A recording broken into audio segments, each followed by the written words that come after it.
అందరికీ నమస్కారాలు.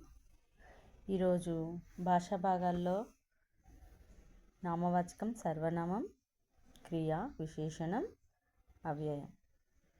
ఇందులో క్రియాపదాల గురించి మనం తెలుసుకుందాం. ఏదైనా ఒక పనిని గురించి తెలిపే పదాన్ని క్రియాపదాలు అంటాం. రాధ బొమ్మలు గీస్తుంది. సుమలత ఆడుకుంటుంది. అంటే ఇక్కడ రాధ బొమ్మలు గీస్తుంది అనేది ఒక రాధ చేసే పని గురించి తెలియజేస్తుంది. పని అంటే క్రియ. సుమలత ఆడుకుంటుంది. సుమలత ఏం చేస్తుంది? ఆడుకుంటుంది. నాన్న ఇంటికి వచ్చారు. ఎవరు వచ్చారు? నాన్న ఇంటికి వచ్చారు. అమ్మమ్మ గుడికి వెళ్ళింది.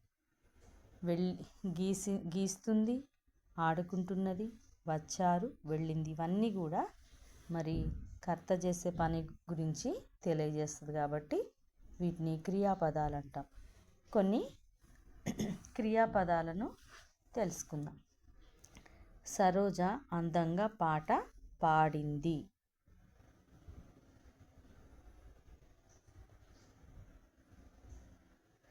నెక్స్ట్, చందమామ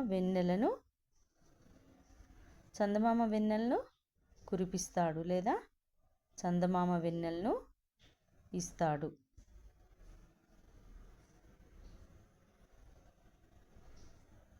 కురిపిస్తాడు.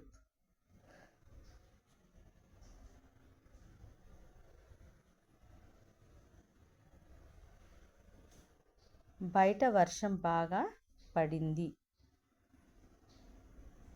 లేదా వర్షం బాగా కురిసింది.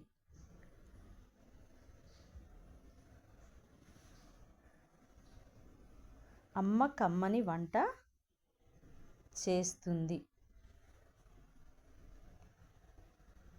చేస్తుంది లేదా చేసింది. అమ్మ వంట చేసింది.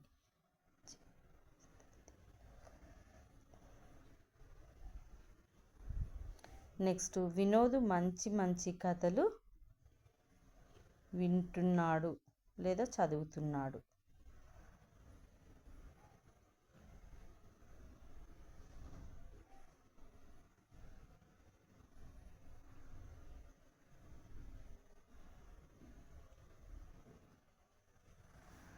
ధన్యవాదాలు.